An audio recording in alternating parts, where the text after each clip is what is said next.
out in my Bullfrog, and I can see that I need to make some more adjustments.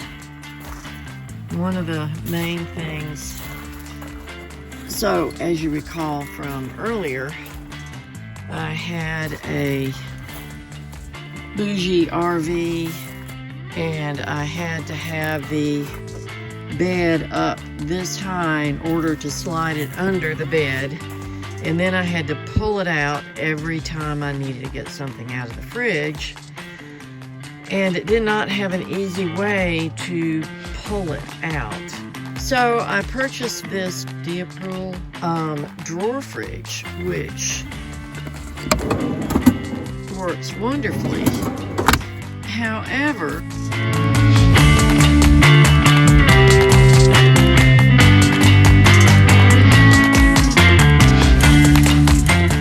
I need to figure out some solution for that and still keep it lifted up. We're gonna work on that. The next thing is that this was a great prototype, but it just isn't holding up. From this angle, you can see that it's kind of sagging, and I had a shelf that went all the way across, and then just had those clear plastic bins on the shelves, but they were sliding all around, and even with the cover over it, it just wasn't working that well. So I think what I'm gonna do is use this as a pattern and make this out of wood. I like having my maps, so I think I'll probably find a way to utilize that leg. I pulled this piece of wood out from underneath the house. 20 by 20 is the size that I need. Well, I have my refrigerator mounted to a board. You can see how badly the floor is sagging there. And I'm going to have to buy 5/8 inch bolts to go in there, because I think that they are absolutely going to tear up everything that I put in that space. And it seems like it might be a danger to me. Oh, except for this one, because I can run a zip tie around here to hold this forward, and hopefully that will be good enough. Over here, I suppose I could run another zip tie. I can't believe I did it, but I've taken that lower shelf out, and yep, that's kind of a bummer that I'm tearing it up so soon, but it was kind of a prototype and it wasn't holding up very well. These are what I want to build the new bottom half of my cabinets out of. Here's what I have. My piece of wood isn't quite long enough.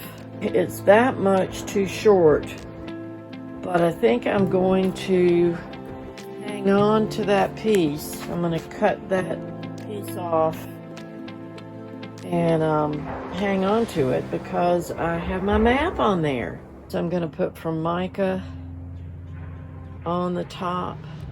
I'll figure out a way to meld those pieces together.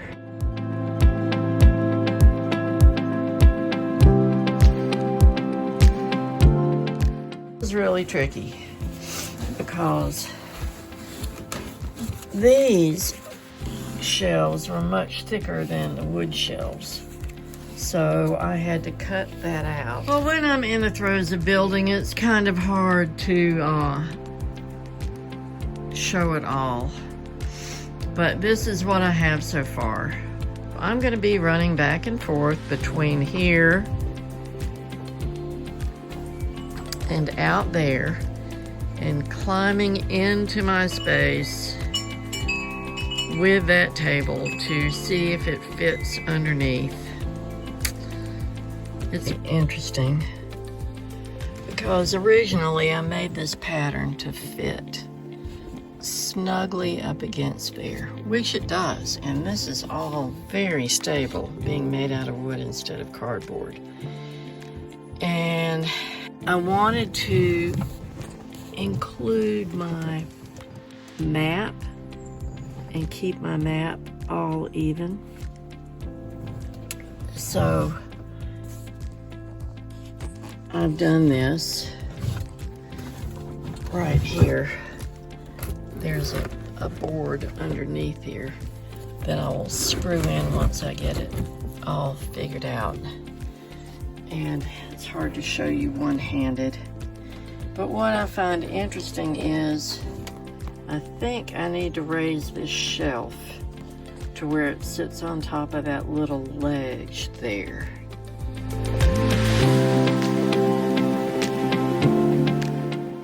This is my favorite tool.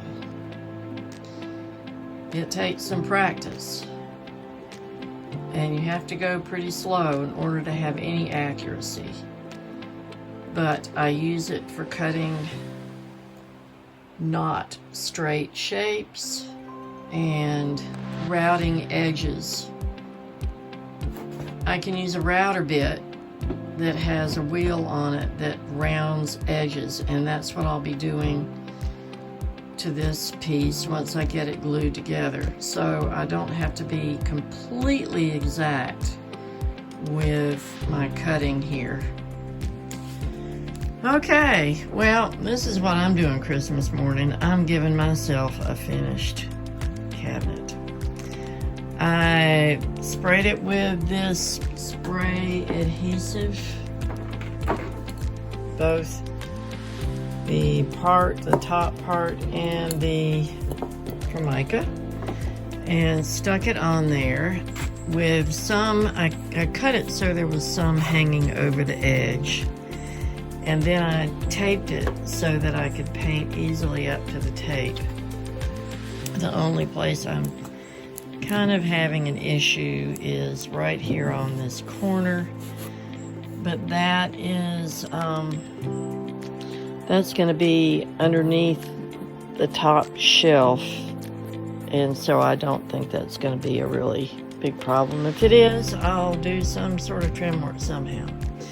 Anyway, I used my RotoZip with the edging router attachment. This is the edging router attachment. That little wheel goes along the edge of the wood and it rounds the edge. Yep, this is one of my favorite tools.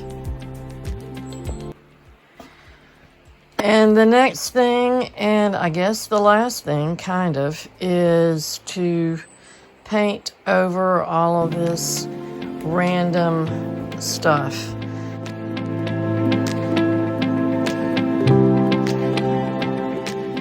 Well, she's back in,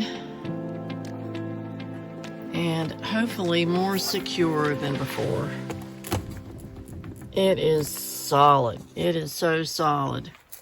I don't like the way this looks here, so I'm going to take my Dremel tool with this cutoff and go right along here and cut that off.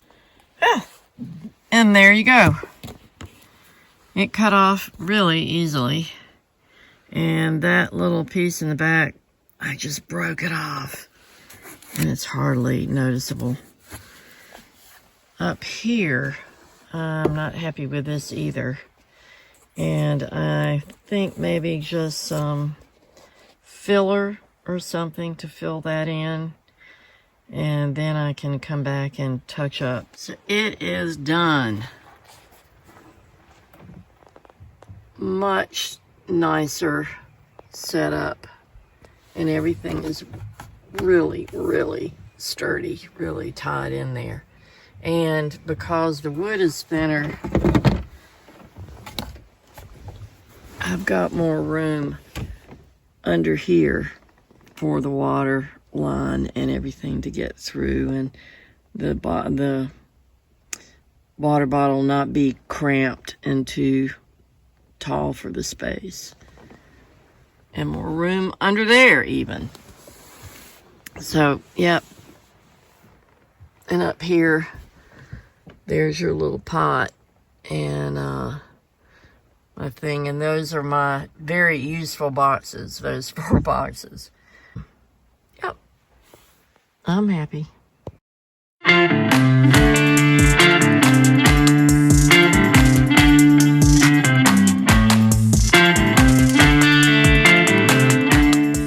Off to get a swivel seat for my front driver's seat in Wilmington. It's about a 6-hour drive, and I am so excited. This guy his business is called Toaster Parts, and he works on Honda Elements, and I hope he can help me at least identify this squeaking going on in my front end. I would like to get that fixed before I head on my big trip west.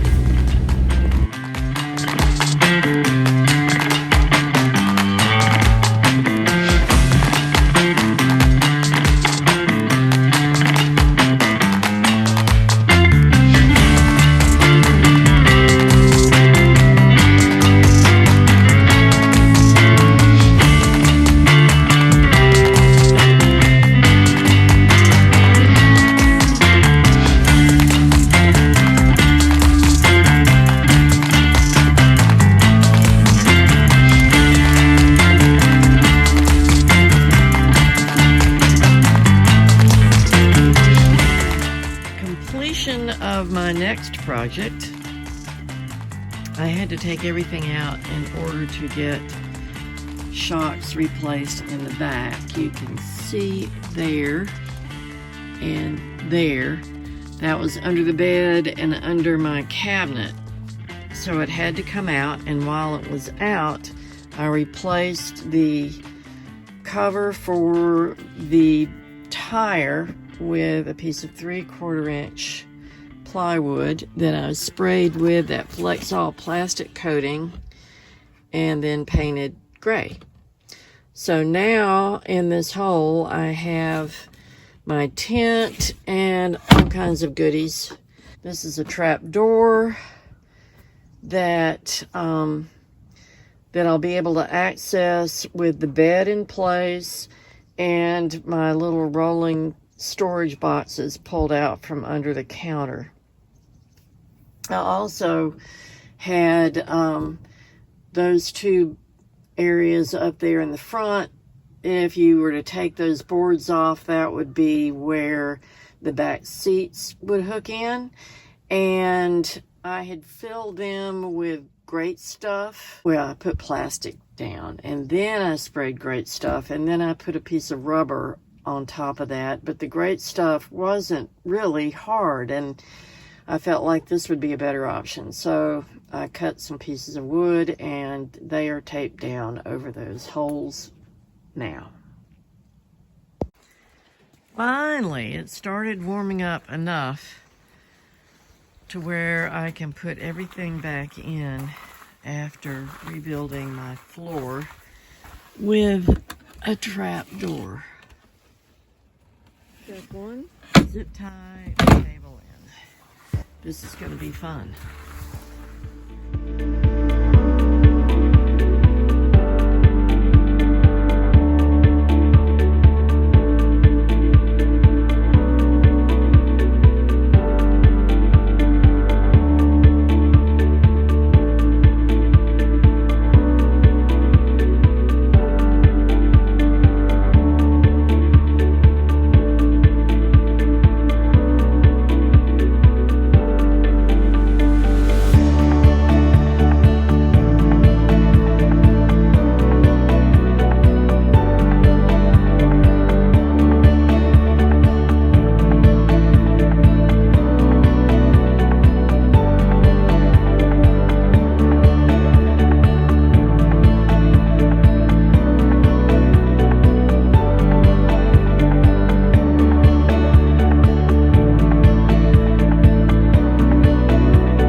So all these green pillow sack things are now my clothes. I have 3 of them, and I can use them as bolsters, and they are stuffed with my clothes.